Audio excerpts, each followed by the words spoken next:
Welcome back to Universal Insight. Please subscribe to my channel and press the bell icon in the bottom for more updates. I don't think people understand just how much global trade has relied on the Panama Canal, a century-old engineering marvel, connecting the Atlantic and Pacific. But now, China is drawing a new line on the map, envisioning a canal in Nicaragua that could eclipse Panama's dominance. This isn't science fiction. In November 2024, Nicaragua's President Ortega, flanked by Chinese officials, unveiled plans for a massive interoceanic canal. The announcement, made at a major China-Latin America summit, was a clear signal. China is no longer content to play by old rules, it's rewriting them. The timing is crucial.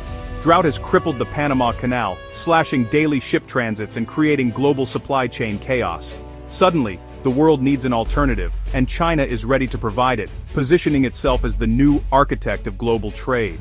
This is more than faster shipping. It's a direct challenge to U.S. influence in the Western Hemisphere.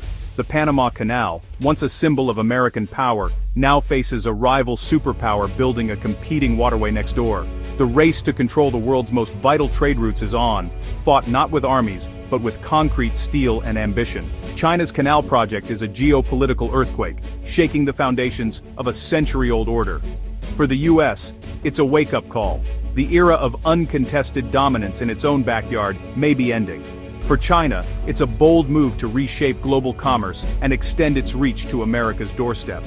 The stakes? Nothing less than the future of world trade. The world is watching as a new era of competition begins. The Nicaraguan Canal is a project of staggering scale, 445 kilometers long, over 5 times the length of Panama's. Designed for the world's largest ships, it will connect bluefields on the Atlantic to Corinto on the Pacific, cutting through Lake Nicaragua. The price tag, $64.5 billion, with China's state-backed companies leading construction. This isn't just a canal, it's an entire economic ecosystem, promising to boost Nicaragua's GDP by up to 10% annually.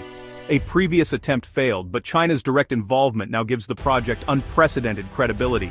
The plan creates a seamless ocean-to-ocean route with new ports and massive dredging. For Nicaragua, it's a high-stakes gamble on prosperity and global relevance. For China, it's a strategic foothold in Central America. The world's biggest ships may soon have a new superhighway.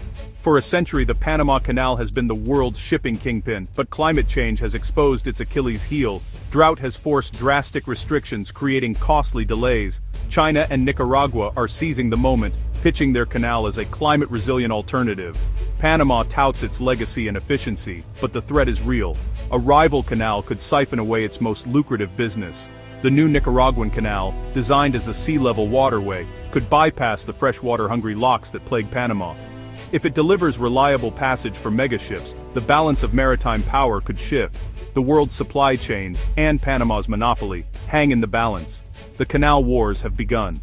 This canal isn't just about trade, it's about power. For the U.S., China's project is a direct challenge to 2 centuries of regional dominance. For China, it's a masterstroke, a Belt and Road Initiative jewel, securing new trade routes and influence in America's backyard.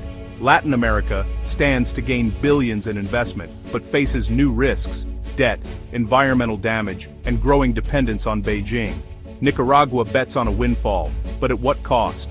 The project redraws the map of global influence, forcing the U.S. to confront a new reality. Other nations watch, weighing Chinese investment against strategic autonomy. The canal is a political act as much as an engineering feat. The balance of power in the Americas is shifting, perhaps for generations. Nicaragua's canal is just one piece of China's global strategy. At home, China is building the $10 billion Pinglu Canal, connecting inland factories to the sea and boosting trade with Southeast Asia. These projects are designed to rewire regional trade networks, pulling partners closer to Beijing. But not every plan succeeds. In Cambodia, the Funan Teco Canal, meant to reduce reliance on Vietnamese ports, has stalled, with China withholding funding over doubts about its viability. The lesson: China's ambitions are vast, but not limitless. Mega projects are risky, expensive, and politically sensitive. China is becoming more selective, investing only where strategic or economic returns are clear. The world is learning that even Beijing's checkbook has boundaries. Still, every new canal is a move on the global chessboard. The stakes control of the world's trade arteries. We stand at a turning point. China's canal projects, from Nicaragua to Southeast Asia, are reshaping the world's trade map. If the Nicaraguan canal succeeds, it will shatter a century-old monopoly and cement China's status as a global superpower. But the risks are huge: environmental damage, debt, and the specter of failed mega-projects. The US must adapt to a new rival in its hemisphere. Panama must innovate to survive. Latin America and Asia face tough choices: embrace Chinese investment or guard their independence. The competition for control of global trade routes will define international relations for decades. Concrete and water are redrawing the lines of power. The era of a single dominant trade pathway is ending. The future of global commerce is more complex, competitive, and uncertain than ever.